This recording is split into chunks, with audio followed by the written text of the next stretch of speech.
नमस्कार दोस्तों, स्वागत है आपका अपने YouTube चैनल हिंद गुरुजी पॉइंट। और हम बात करते हैं आपकी बेहतर शिक्षा की। और हम हाजिर हैं आपके सामने लेकर के एक बार फिर ज्ञानवर्धक और मजेदार वीडियो।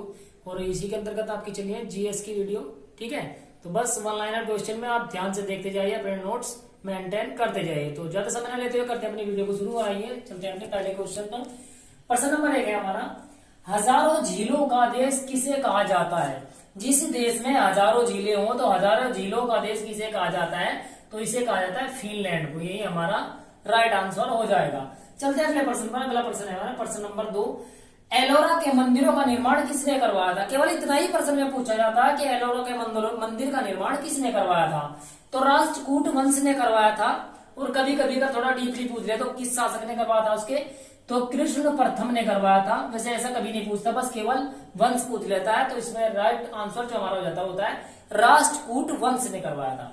अगला है प्रश्न हमारा प्रश्न number 3, Bharat Bhavan multi arts केंद्र कहाँ स्थित है? ये क्वेश्चन भी बहुत बार पूछा जा चुका है बहुत सारे कंपटीशन में। तो भारत भवन यानी मल्टी आर्ट्स केंद्र कहाँ पर स्थित है?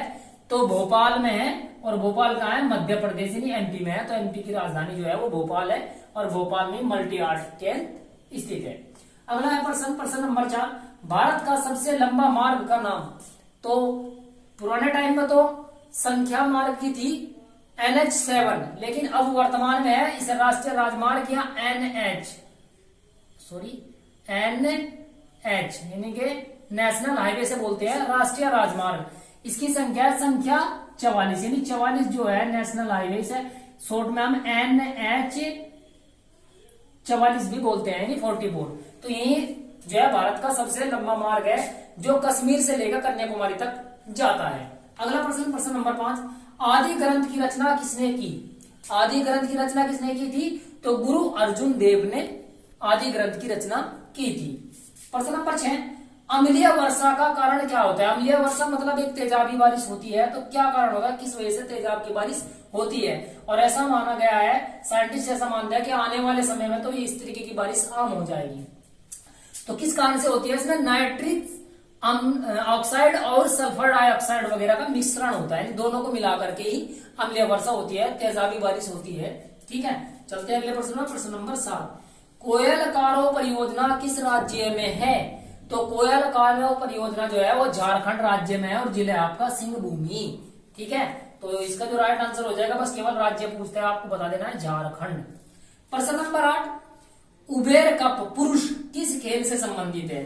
तो बैडमिंटन और थॉमस कप। देखो कप दोनों अलग अलग नाम है, लेकिन ये पुरुष है और ये महिला है। यानी उबेर कप पुरुष में और थॉमस कप महिला में। दोनों ही किससे संबंधित है? बैडमिंटन। ठीक है, तो बैडमिंटन से ही है। तो इसमें पुरुष को जो दिया जाता है उसे उबेर कप का नाम दिया जाता है, और जो महिलाओं को दिया जाता है उसमें थॉमस कप का नाम दिया जाता है। ठीक है, चलते हैं अगले प्रश्न। प्रश्न नंबर 10, भारत का एकमात्र गांव जहां संस्कृत बोली जाती है, केवल संस्कृत बोली जाती है, वहां के लोग सभी लोग जितने भी वहां के रहने वाले हैं सब आपस में बातचीत भी जो करते हैं वो संस्कृत में करते हैं। तो गांव का नाम है मथुर। और कहां पे है? ये कर्नाटक राज्य में पड़ता है।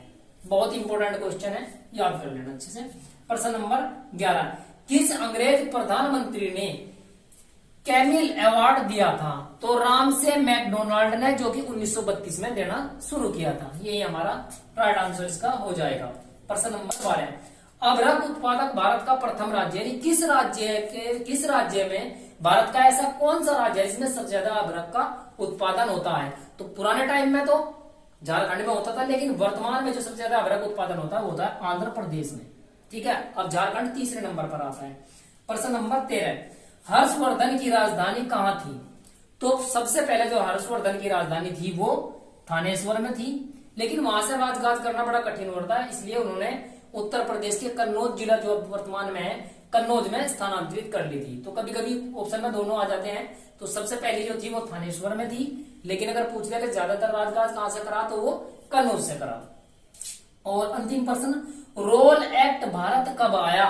तो रोल एक्ट जो अंग्रेजों ने ब्रिटिश ने भारत पे लगाया था या आया था वो मार्च के महीने में 1919 में आया था।